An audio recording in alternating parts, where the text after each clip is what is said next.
Normalde şu an bineceğim bu bilet sınıfının fiyatı gidiş dönüş 146.000 ila 150.000 TL civarında. Önümüzdeki 10 saat benim koltuğum uçmak değil, başka bir dünyayı yaşamak gibi bir deneyim. İşte Malezya böyle bir yer. Sadece şu şarap menüsü.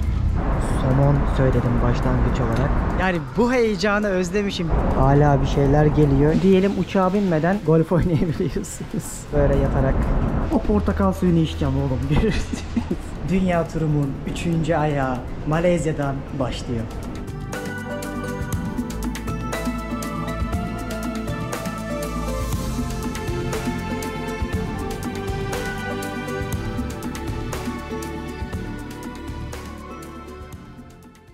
Herkese merhabalar dostlar, nasılsınız? Umarım her şey yolundadır. Yüzünden de anlayacağınız üzere çok güzel bir videoyla karşınızdayım. Ben Deniz Pehlivan. Şu anda dünya turumun 3. kısmı olan Asya gezime başlamak üzere İstanbul Yeni Havalimanı'ndan sizlere merhaba diyorum. Şöyle kahvemi de aldım. Girişimizi artık yapabiliriz. Tek yön bir bilet aldım ve ne zaman döneceğim belli değil. Daha önceden gittiğim ülkeler de var içlerinde ama gitmediklerim de var pek tabii ki. Lakin bu sefer daha kapsamlı videolar yaparak gezmek istiyorum ve gittiğim ülkelerde özellikle son 5-10 yılda neler değişmiş size onları da anlatmak istiyorum. Geçen yıllarda Orta Amerika ve Güney Amerika'da size harika videolar yapmıştım. Çok güzel gezmiştik. Akabinde Avrupa'yı göstermiştim. Şimdi de inşallah Asya ile yolculuğuma devam edeceğim. Bu yolculuğumda yalnız Instagram bir hayalin peşinde hesabımda sizlere duyurduğum bir sıkıntım vardı, hatırlarsınız. Dünya turundayken özellikle çok fazla çanta taşıdığım için sırtımda bir yara çıkmıştı ve Fethiye'deyken cilt kanseri şüphesinin olabildiğini söyledi doktorlarım. Ben böyle giderim küçük bir krem verirler diye tahmin ederken beni geçen hafta ameliyat ettiler ve ben bu arada biletimi de almıştım ama yine de gidebileceğimi söylemişlerdi. Derken çok stresli geçen bir 10 gün sonrasında bugün patolojiye gönderilen sonucun negatif olduğunu öğrendim ve gönül rahatlığıyla 32 diş gülerek sizlere videonun girişini yapıyorum. Belki de Allah korusun olumsuz bir şekilde sonuçlansaydı şu an pek tabii ki bu kadar pozitif bir şekilde videoya başlamazdım.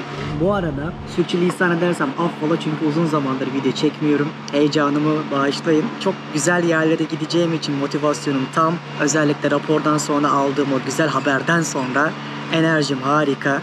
Güzel bir gezi yapıp sizlere de aktaracağım. Neden bu ameliyat sürecini ve durumu size aktarıyorum? Çünkü bugün daha dikişlerim yeni alındı ve doktorum dikkat etmem gerektiğini söyledi. Benim de hazır millerim vardı ve millerimle biletimi upgrade ettim ve business'a çevirdim ve şu an İstanbul'daki lounge'dan size bu videoyu çekiyorum. Normalde şu an bineceğim bu bilet sınıfının fiyatı gidiş dönüş 146.000 ila 150.000 TL civarında. Çok uçtuğum için ve sürekli kredi kartlarında da mil programlarını takip ettiğim için bu uçuşumda millerimi kullandım ve 2800 TL gibi bir para ödeyip üzerine de 60.000 mil vererek business'a upgrade ettim. Niye bunları anlatıyorum? Size hem bu yolculuğumu aktarmak istiyorum hem de bu deneyimi business class sınıfında neler verildiğini hatırlarsınız. Singapur Hava Yolları ile daha önce de yapmıştım, Avustralya ve Yeni Zelanda gezimde. Bu sefer de Türk Hava Yolları ile Malezya'ya giderken bunu deneyimlemek istedim ve size aktarmak istedim. Çok güzel bir yolculuk olacak. İnşallah Malezya, Tayland, Singapur, Filipinler, Sri Lanka, Maldivler, Bangladeş, Myanmar, Japonya, Amerika, okyanuslu ülkeleri gibi yerlere gitmeyi planlıyorum. Tahminimce 6 ila 7 aylık bir yolculuk olacak bu. Dönüş biletim olmadığı için gidebildiğim yere kadar gidip artık zayıfladığım raddeye kadar zayıflayıp ona göre gezmeyi planlıyorum ve yine bütün bu yolculuğumu da sizlere aktaracağım. Ama isterseniz hadi gelin sizin de şu an bulunduğum bu business class yolcularının girebildiği lounge'u göstermek istiyorum. Burada her şey ücretsiz. Business uçtuğunuz zaman size ait bir check-in yapabileceğiniz alan oluyor. Oradan geçtikten sonra da hızlıca herhangi bir ülkeden çıkarken sıra beklememek için fast track dedikleri bir alan var. Oradan hızlıca geçiyorsunuz. Akabinde de bu lounge'a ulaşıyorsunuz. Bu lounge'daki her şey ücretsiz. Girebilmeniz için Miles & Smiles sınıfındaki üst bir segmentte kart bir üyeliğinizin olması gerekiyor.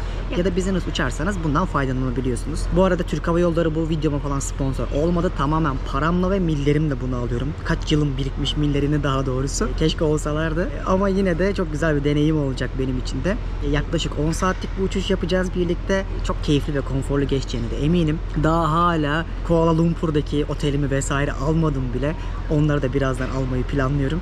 Ama size önce burayı göstermek istiyorum. Çünkü lounge değil, küçük bir tatil köyü gibi yapmışlar. Hadi gelin önce onu göstereyim size. Burası devasa bir lounge arkadaşlar. Bütün bir alanda farklı farklı mutfaklar ve restoranlar var. Şurada mesela bir sürü tatlı çeşitleri var. İstediğiniz kadar alabiliyorsunuz. Burada açık bildiğiniz bir dolap var. Bütün bunların hangini istiyorsanız alabiliyorsunuz. Burada içebileceğiniz limonatasından ev yapımı farklı tatlara kadar hepsi bulunuyor. Bir de içerisini çok şık yapmışlar. Yeni Havalimanı'nın TRT belgeselde bir yapım videosu var. Öneririm izlemenizi. Gerçekten çok güzel olmuş. Çok da şık, modern olmuş, havadar olmuş. Ben çok beğendim. Daha önceden de gelmiştim ama videosunu yaptım hatırlamıyorum. O yüzden böyle bir aktarmak istedim. Şimdi sizi yemek yenen kısma götürüyorum ki bu arada uçakta da zaten efsane yemekler verecekler biliyorum. 10 saatlik bir yolculuk olduğu için onları da gösteririm. Bak şurada kocaman bir salata bar var. Burası da bildiğiniz küçük bir otelin büfesi gibi, açık büfesi. Hepsini alabiliyorsunuz. Arkamda pide yapılan bir alan var. Şimdi çekmek istemedim. Sıcak sıcak pide alabiliyorsunuz. Bir yer daha var, onu da göstereyim. Burada şefler sıcacık yemekler yapıyorlar. Kuru fasulye, musakka vesaire. Hepsi var. Burada oturup haberleri izleyebiliyorsunuz, dinlenebiliyorsunuz. Bir de içerisi çok ferah yani. O kadar güzel ki insan çok keyif alarak burada zaman geçiriyor. Burada mangal alanı vardı. Mangal kısmını şu an kapattılar. Benim gece uçağım 2'de olduğu için herhalde 12'den sonra kapatıyorlar. Sonra açıyorlar bildiğim kadarıyla. Burada kendi kendine çalan bir piyano var. Kurmuşlar bak. Zenginlik göstergesi bunlar. Zaten buraya şu an en aykırı tip benim. Yani dediğim gibi şu sırtımdan ameliyat oldum. Daha dikişimi sabah aldılar. O yüzden hani ben de sürekli business uçtuğumdan falan değil biliyorsunuz. Ama riske etmek istemedim. Sırt çantasıyla gittiğim için dikkat etmem lazım. Şurası da dinlenme alanı. Burada ister çalışabiliyorsunuz, ister böyle size ait alanlarda oturup dinlenebiliyorsunuz. Şurada bir yer daha vardı. Orayı da göstereyim size ama çok kaliteli olmuş ya. Yani çok zengin bir yere geldiğinizi hissediyorsunuz. Böyle sanki Singapur'dasın, ne bileyim Las Vegas'tasın falan yani. Çok güzel yapmışlar. Ha bak şurada bir şey daha var. Size onu da göstermek istiyorum. Az önce test ettim hatta rezil olmamak için. Bak göstereyim abi. Bunun adı Flight Tracker. Buraya geliyorsun, tamam mı? Basıyorsun. Türk Hava Yolları'nın dünyanın neresinde uçağı varsa canlı olarak izleyebiliyorsun. Hepsi diyelim mesela. Buradan takip ediyorsun döndürerek bak. Şu an dünyanın neredeyse her yerinde uçakları var, görüyorsunuz. Böyle görebiliyormuşsun. Diyelim iş adamısınız. Kıyafetleriniz buruştu, tamam mı? Şurada bir alan var. Buraya geliyorsunuz. Kıyafetlerinizi ütülüyorlar hemen şu alanda. Yani düşündüğünüzde bu bilet 78.000 TL. Hani bunları yapmaları gayet normal ama tabii bu parayı veren insanlar da var. Binleriyle alanlar da var benim gibi ama vermek biraz meşakkatli olurdu. Yani ben o paraya normalde 20 tane uçak bileti alıyorum. Gerçekten enteresan bir dünya. Sizinle de bunu paylaşmak istedim yani. Belki daha önceden hiç gelmemişsinizdir. Ben bu lounge'a hiç gelmemiştim çünkü ve çok beğendim. Burada bir simülasyon alanı yapmışlar. Giriyorsunuz. Nasıl oluyor hocam burası? Merhabalar. Merhaba. Çalışıyoruz. İstanbul etrafında kanatlarınız varmış gibi uçuyorsunuz. Business uçanların hepsi yararlanabiliyor mu bunda? Tabii ki lounge'ın içindeki herkes yararlanıyor. Ben deneyebilir miyim? Tabii buyurun. Şuradan mı tutacağım? Evet, elime doğru bakın lütfen. Şimdilik hareket etmemelisiniz.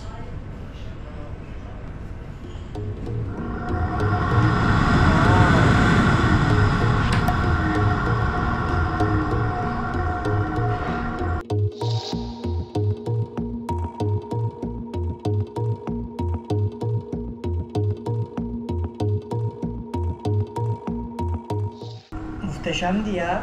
İyi misiniz? Evet. Biraz midem şey yapıyor ama uçuyormuş gibi olduğum için. Çok keyifli. Teşekkür ederim. Muhteşemdi. Çok güzel yapmışlar. Kolay gelsin.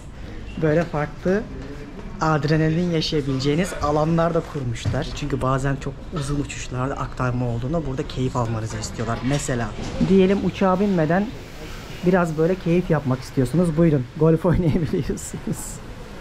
Yani buna kadar düşünmüşler. Hem kafanız dağılsın, hem stres atın, hem de golfünüz gelmiştir belki diye. Böyle bir sürü dinlenme alanı var. Onlardan bir tanesi. Çok sessiz, sakin. Burada bir dünya tatlısından kurabiyesine, meyvesine her şeyi de alabiliyorsunuz. Çok huzurlu ve keyifli, yani bu uçmak değil, biraz şey gibi, başka bir dünyayı yaşamak gibi bir deneyim. Artık yavaştan ben de birazdan uçağa doğru geçerim. Asıl bir yer daha var, onu da göstermek istiyorum. Burası Türk Hava Yolları Şampiyonlar Ligi sponsoru da olduğu için buradaki dünyaca ünlü futbolcuların imzalı forma, ayakkabı, eldivenlerini görebileceğiniz bir küçük müze. Şurada PlayStation'da oynayabiliyorsunuz ama şu an aktif değil diye gördüğüm kadarıyla. Şurada Casillas'ın, şurada Lampard'ın, şurada Puyol'un, şurada Messi'nin imzalı formaları var. Çok güzel olmuş, burası da küçük bir müze gibi. Uçaklarda şu an kış mevsiminde olduğumuz için sürekli bir rötar oluyor. Benim de biraz içim geçmiş, biraz rötar yedik. Uyumuşum. Şimdi uçağa doğru gidiyorum. Yani o kadar büyük ki burası arkadaşlar. Hani gelmişsinizdir zaten de. Yani bir kapıya gitmek 20 dakika falan sürüyor. O yüzden bir anda böyle farkına varınca insan panik olmuyor değil. Şimdi şuradan bir kapımı kontrol edeyim. Şurada. 1.50 F17. Hadi bakalım. Ve memleketim Fethiye, Ölüdeniz'e de buradan bir selam olsun. Devasa böyle Türkiye'nin tanıtımlarını yaptıkları reklam alanları var. Çok da güzel olmuş.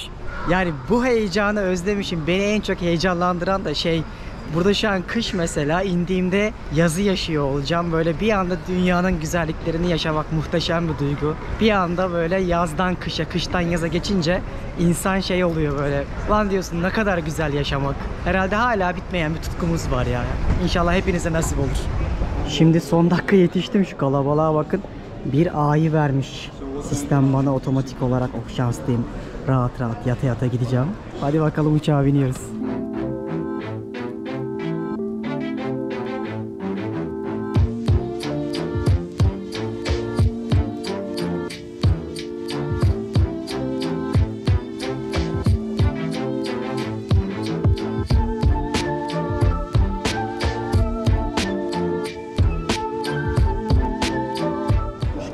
Hoş bulduk. Ve bindik bakalım. Hadi size iyi seyirler. Bana da uyumamak üzere eğlenceli bir yolculuk olsun. Çünkü uçakta hizmet muhteşem olacak. Diyorum ya, bu otel gibi. Sırtım hala acıyor. Daha sabah dikişlerimi aldılar. Ama işte bu mutluluk her şeye bedel. Bak, burası ekonomi kısmı. Ben hep buradan giderdim. Şimdi ilk defa uçağın başından biniyorum. Çok enteresan bir duygu. Bakalım neler karşılayacak bizi. O portakal suyunu içeceğim oğlum, görürsünüz. Bir de acaba perdeyi çekiyorlar ya mesela. Bakalım perdenin arkası nasılmış.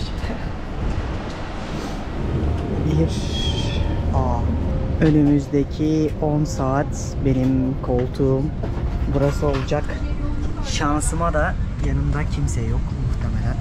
Bir de bu bir A olduğu için mesela VIP birisi gelirse sizi bu birli sıradan kaldırabiliyorlardı.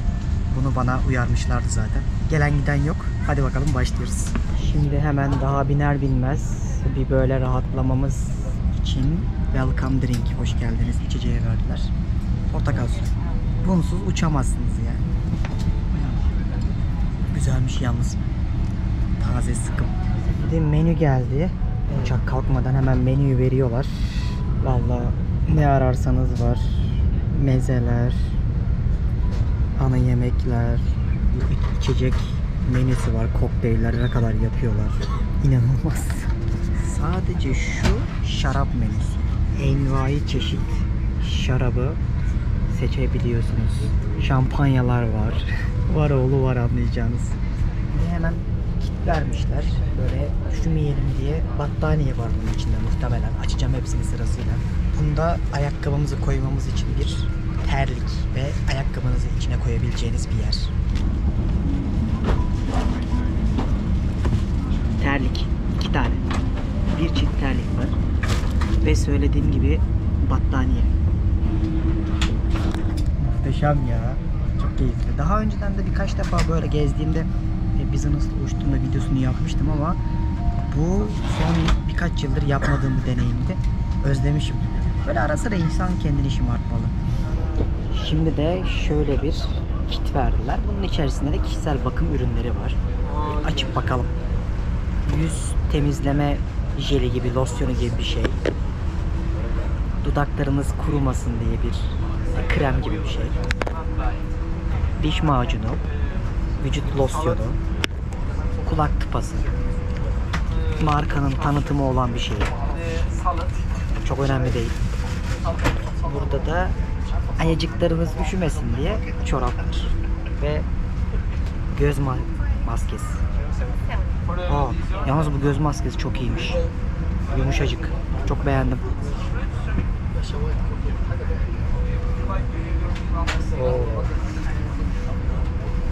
Çok rahat. Ve bir tane de diş fırçası vermişler. Yani bildiğiniz otel konforunda şu ana kadar her şey. Bir de mesela böyle toplumun içinde olduğum çekimlerde ben çok geriliyorum. Herkes bir de çok sessiz ya şu anda. Hani sesim biraz kısık geliyor olabilir. Mikrofonda taşımaya yoruluyorum çünkü Bluetooth'ta sorun olabiliyor. Böyle deneyim videolarında en büyük sıkıntı insanlara rahatsızlık vermemek. O yüzden çok dikkat etmeye çalışıyorum. Hani bir pazarda olsak mesela rahat rahat çekim yaparım ama böyle birazcık daha izole ve başkalarının haklarına saygı duyacak şekilde sessiz kalmaya çalışarak video yapınca insan birazcık geriliyor. O yüzden sürçülisan edersem affola. Birazdan kalkıyoruz. Körükler de ayrıldı. Hadi bakalım.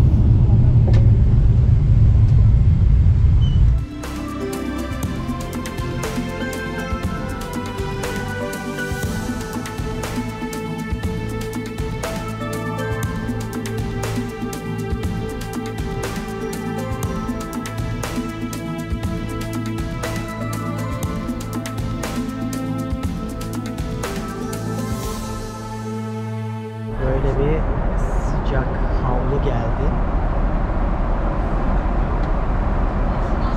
Tazelenmeniz için. Şöyle bir kulaklık verdiler. Çok övmüşler, internette okumuştum. Bakalım dedikleri kadar var mı? Şöyle bir kulaklık. Kumandanızdan her şeyi yönlendirebiliyorsunuz. Bu arada kulaklık daha açmadım ama uçaktaki sesi bile inanılmaz kesiyor. Şuradan dilimizi seçelim. Ses olağanüstü iyi. Yani sinemada gibisin resmen. Şimdiden çok güzel yemekler gelmeye başladı. Ben böyle bir somon söyledim başlangıç olarak. Şöyle bir kadeh bir şey içiyorum. Bir yandan da film izlemeye başladım. Böyle küçücük tuzluğa kadar düşünmüşler. Şurada karabiber var. Şunda küçük bir tereyağı geldi. Sonra şurada bir spicy var. Baharatlar. Küçük bir zeytinyağı. Ve en güzeli de şöyle bir mum var. Arkadaşlar. Akşam yemeği ambiyansı yaratmışlar. Müsaadenizle somonu tadıyorum.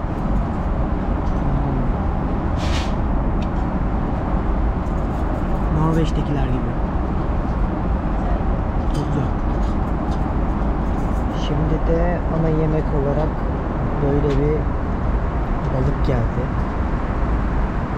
Bildiğiniz restoranda gibi yemek yiyoruz. Daha önceden ekonomide uçarken tabii ki böyle hizmet yok ama merak ediyordum. Kısmet bugün yaşamayaymış. Ve sıcacık.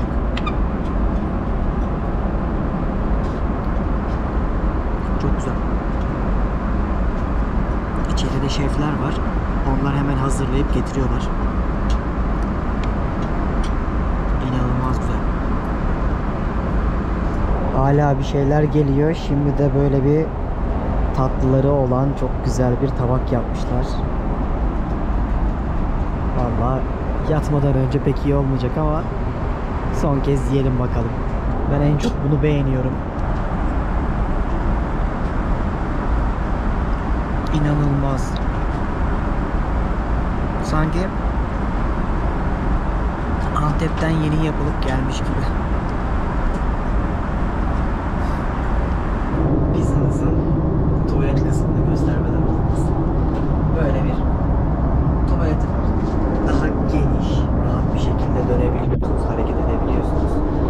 şurada farklı farklı kokular var.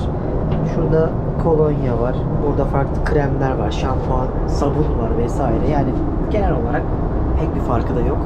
Şimdi artık gördüğünüz üzere dişlerimi fırçalayacağım ve uyku vakti. Şimdi şurada bir tuş var. Şuna basıyorsunuz ve burası yatak oluyor. Bak geri doğru gidiyor şu anda. Biraz sonra burada uyuyacağım.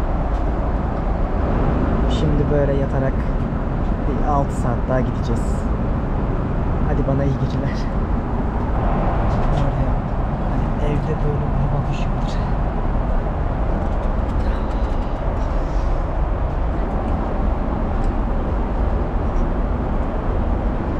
Şu anda Tayland semalarındayız.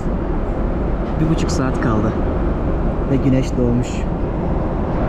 Henüz aç değilim ama yine de kahvaltı verdiler. Akşam yemeği ve lunch'ta o kadar çok yemişim ki acıkmadım. Bunun yanında bir de sıcaklar oluyormuş normalde ama ben istemedim. İsraf olmasın diye. Böyle bir kahvaltı verdiler. Şöyle de bir çayım var. Artık 1,5 saat sonra Malezya'dayız.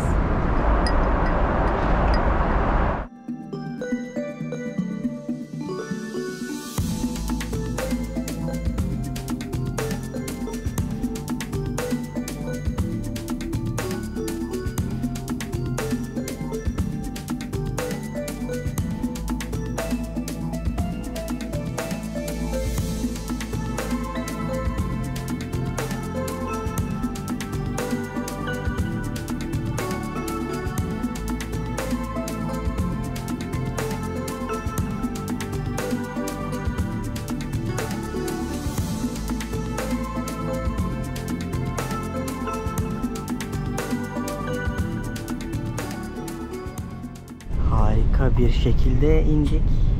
Malezya'dayız. Malezya'ya indik. Hava çok sıcak tabii ki tahmin ettiğimiz üzere 30 derecelerde ve nemli. Fark ettiniz mi uçak inerken her yerde palmiye ağaçları vardı. Yani gözünüzün alabildiği her yer. Çünkü burası dünyanın en büyük palmiye üreticilerinden, yağı üreticilerinden bir tanesi. Nereden biliyorum? Bu benim zaten Malezya 4. gelişim. Daha önceden de böyle 5-6 sene önce bir sürü YouTube videosu yapmıştım. Bakalım neler değişmiş. Buraya vize almadan geldiğimiz için bir sıkıntı çıkmayacaktır. Hemen ülkeye giriş yapalım. Vay güzelmiş havalimanları. Bu havalimanı yalnız şehrin yaklaşık 1 saat dışında. Toplu taşımayla vesaire. O yüzden gitmesi ve gelmesi zor oluyormuş şehir merkezinden. Öyle yazmışlar ve ben burayı hatırlıyorum biliyor musunuz? Hatta bak şöyle bir şey anımı anlatayım size. Yıllar önce böyle sırt çantasıyla geziyorum. Özel sektördeyim. Böyle backpacker'lar gördüm. Buradaydı. Hatta o Malezya'daydı daha doğrusu. Sormuştum ne yapıyorsunuz diye. Biz işte içerik üretiyoruz internette demişlerdi. Böyle blogger gibi işte YouTuber gibi. Vay be demiştim ne meslekler var. Şimdi kaderde bu mesleği yapıp buraya gelmek varmış. Böyle bir anımı sizinle paylaşmak istedim. Sanki bir ormana açılıyormuşsun gibi hissediyorsun. Havalimanından çıkışa ulaştığınızda. Çok güzel ve ferah yapmışlar. Şimdi bagajı almaya gidiyorum ama git bitmiyor. Çok büyükmüş burası da ya. Bir de tek başına gezince hani 2 kişi falan gezdiğinde tuvalete falan gitme çantanı birine emanet ediyorsun da tek başına gittiğin zaman her şey bütün yük sende oluyor. Bütün sorumluluk. Bayağıdır tek başıma bu kadar uzak yerlere gelmemiştim. O yüzden içimde böyle küçük bir heyecan da yok değil. Bakalım nasıl olacak. Ben size en önemli şeyi söylemedim. Burası bir Müslüman ülke. O yüzden buraya eğer ki yurt dışından domuz veya domuz ürünü sokarsanız uçakta ne der biliyor musunuz? Yani böyle 100.000 ringgit mi? O da yaklaşık işte 400-500 bin TL gibi bir ceza. Ve aynı zamanda 6 yıl hapis veriyorlarmış. Uçakta bunu bastıra bastıra anonslarla geçtiler. Zaten şeriatla yönetilen bir ülke olduğu için burası. Onunla ilgili ayrı kurallara dair video yaparım.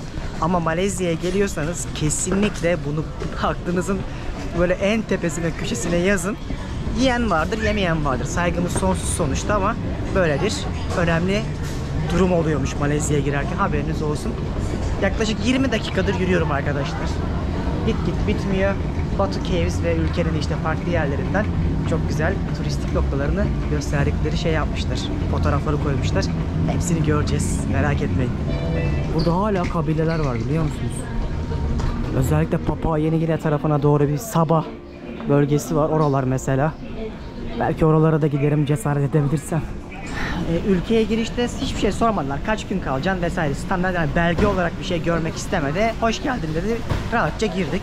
Şimdi bagajı beklerken şu iki arkadaş dikkatimi çekti. Bagajlar çarpmasın diye görevlendirilmişler bakın. Mantıklı. Bazen bagajlar paramparça oluyor. Bunu bir de Japonya'da yapıyorlardı diye biliyorum. Malezya'da görmek sürpriz oldu. Terminalin altında şehrin merkezine doğru gidebileceğiniz ekspres bir tren metro hattı kurmuşlar. Şu arkadan bileti aldım. 55 ringgit verdim. Yani yaklaşık 12-13 dolar falan. Akabinde de oradan bir aktarma daha yapıp otelime doğru gidebileceğim. Biraz pahalı geldi bana Malezya şartlarında ama birkaç gün geçtikçe zaten bu analizlerin hepsini yaparız. Sırt çantamı olabildiğince az taşımaya çalışıyorum. Ki hani birkaç güne dikişlerim en azından otursun. Şimdi şu metroyu bekliyorum. Burada 2 tane tren varmış. Ben ekspresini seçmişim. Daha hızlı gideni. Bir de böyle durak 5-6 yerde duran var. Bakalım ne kadar hızlı gidiyormuş. İstanbul Havalimanı'nda böyle bir şey olacak herhalde. Düşününce bayağı hızlı da gidiyor. Allah'tan durak sayısı da az. Biraz fazla para verdim muhtemelen ama en azından zamandan tasarruf ediyorum. Konforlu bir yolculuk oluyor yine. İşte bakın bunu diyordum, gördünüz mü? Her yerde az önce palmiye ağaçları vardı. Şimdi artık şehre doğru girmeye başladık. O palmiye ağaçları yerini şehre bırakacak. Biraz sonra devasa bir metropole giriş yapacağız. Ama ülke o kadar çok yağmur alan bir coğrafyada ki her yerde ormanlar, dünyanın en eski yağmur ormanları vesaire de var burada. Ve enteresandır. Mesela doğusundaki yağmur sezonuyla batısındaki yağmur sezonu farklı oluyor. Şu anda batıya gidersem kurak sezon, doğuya gidersem yağmurlu sezon gibi düşünebilirsiniz. Böyle bir ülkenin içerisinde iklim farkı var ama tabii ki buralarda iki mevsim oluyor. Kurak ve yağışlı. Başka bir şey yok. Hava neredeyse hep 30 derece. Dışarıdaki nemi zaten yavaşlı ilerleyen günlerde hepimiz hissedeceğiz tepkilerinden. Bayağı yaklaştık. Çok hızlı geldik buraya. Burası KL Central. Buradan da KLCC'ye gitmem gerekiyor. Google Maps'ten baka baka gidiyorum şu anda. Duraklara aktara. Artık çantayı da sırtıma almak zorunda kaldım.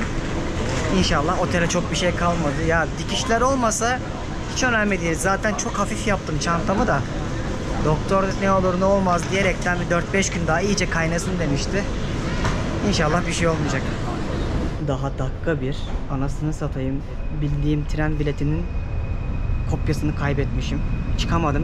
Şu an bekliyorum. Böyle oturdum. Kameraları izliyorlar. Bir daha para ödememek için.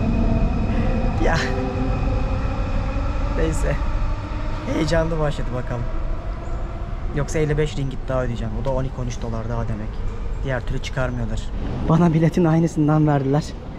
Bir 20-25 dakika bekledim. Bekles. En azından çözüldü. İnsan bazen farkına varmıyor. Koştur bir yandan video çekiyorsun vesaire. Ülkeyi de anlamaya çalışırken arada bilet kayboldu. Anlamamıştım. Allah'tan yardımcı oldular. Yeniden parasını vermedim. Şimdi ana terminal istasyonuna geldim. Buradan aktarma yapacağım. Hadi bakalım nasıl gideceğiz. Sonunda KLCC'ye giden tren geldi. Artık son düzlük.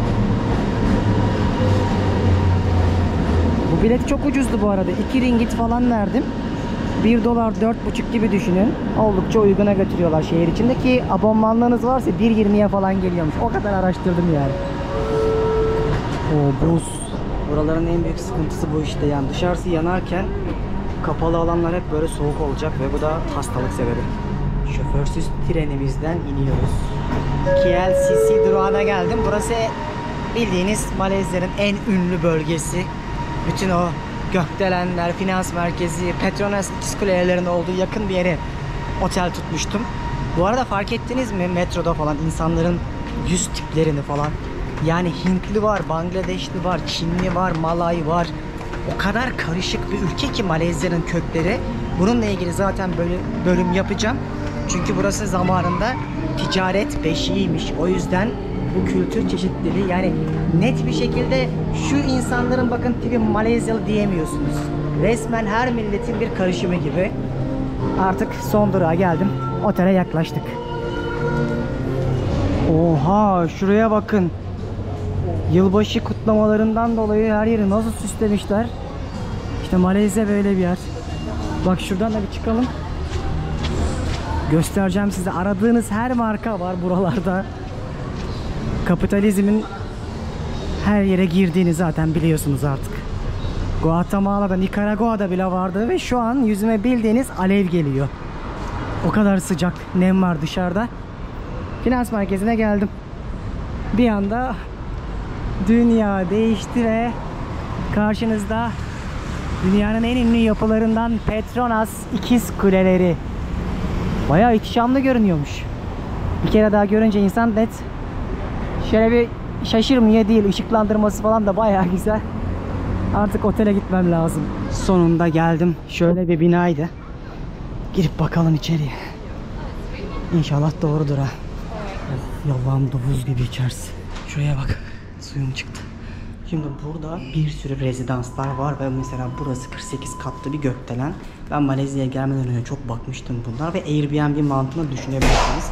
Küçük küçük apartlar var ama aynı zamanda otel konforunda ve içerisinde havuzu, gym'i vesaire hepsini bunların da kullanabiliyorsunuz. Rezidans gibi de düşünebilirsiniz.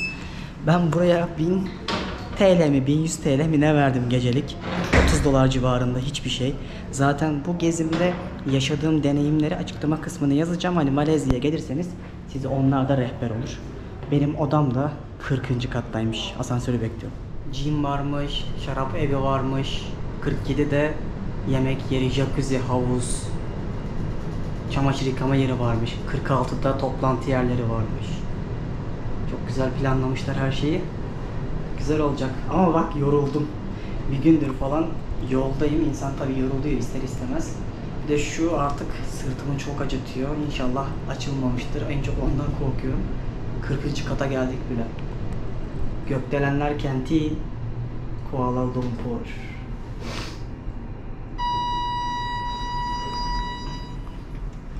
Tıp tıp bakalım nasıl çıkacak.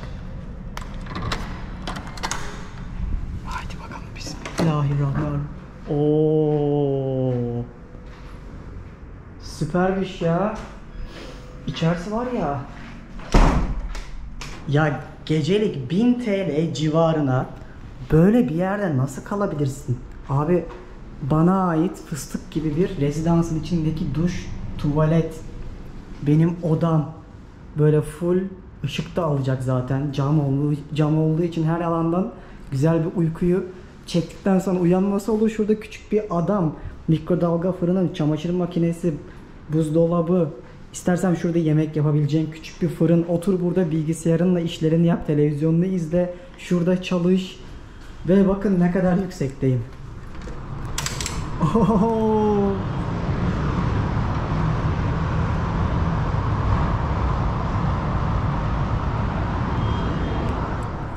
Yani bunu diyorum işte. 1000 liraya nasıl oldu anlamadım. Ama artık güzelce bir dinleneyim. Bir duşumu alayım. Yavaştan da saat geç olmaya başladı. Akabinde de Allah izin verirse ertesi gün size hemen vlogları çekmeye başlarım. Kendim de çok heyecanlıyım. Çünkü Malezya'da keşfedecek çok güzel pazarlar, yerler, parklar, gezilecek mahalleler var. Onların hepsini size göstermeyi planlıyorum. Öyle güzel bir video oldu. Keyifli bir şekilde Malezya'ya geldik. Dünya turum başlıyor. Bundan sonraki bölümde de görüşmek üzere. Şimdilik hoşça kalın. Sonraki bölümde Malezya'yı ve dünyayı birlikte keşfederiz. Bay bay.